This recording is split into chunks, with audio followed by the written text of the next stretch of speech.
আমি হলাম পাগলদের পাগলা ডাক্তার। কিন্তু আমি তো পাগল না। সব পাগলরা সেম কথাই বলে। কি রে, তুই হাততালি দিলি কেন? কারণ ওই আপনার পাগল পেশেন্ট। আমাকে শিখাস পেশেন্ট কে? আমি তোকে দেখেই বুঝতে পেরেছি তুই পেশেন্ট, আর তোর মাথায় সমস্যা। কি বিপদে বললাম রে বাবা, ডাক্তার বিশ্বাসই করছে না। ওই তো পাগলদের মতো বিড়বিড় করতেছে। বিপ্লবের সব সমস্যাগুলো আমি ডাক্তারকে বলি। হ্যাঁ, আমি পাগল। এই তো আগেই বলছিলাম, দাঁড়া তোর পাগলের মেডিসিন আনতেছি। এটা এমন একটা ওষুধ যেটা খেলে বুড়া মানুষও জোয়ান হয়ে যাবে, আর পাগলরা তো একদম চাঙ্গা হয়ে যাবে। আমার তো নিজেকে একটু বুড়া বুড়া লাগে, আমি খাই ফেলি।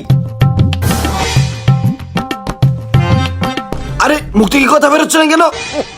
তুই বেশি কথা বলিস, এর জন্য তুই পাগল হয়ে গিয়েছিলি। তাই এর জন্য তোর মুখের কথা বলা আমি একদম বন্ধ করে দিয়েছি। তুই আর কথা বলতে পারবি না।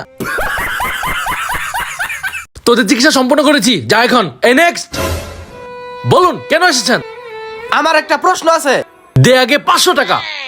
আচ্ছা দিব টাকা। প্রশ্নটা হলো মাছ পানির নিচে কথা বলতে পারে না কেন? ও, পানিতে মাছ কেন কথা বলতে পারে না? এটা ডেমো আমি তোমাকে এক্ষুনি দেখাচ্ছি। আয় এখানে দেখ, মাছ পানিতে কেন কথা বলতে পারে না। যখন পানির নিচে ছিলি তখন তুই কথা বলতে পারতেছিলি? নো। ঠিক এভাবে মাছ পানির নিচে কথা বলে না। দে আমার 500 টাকা।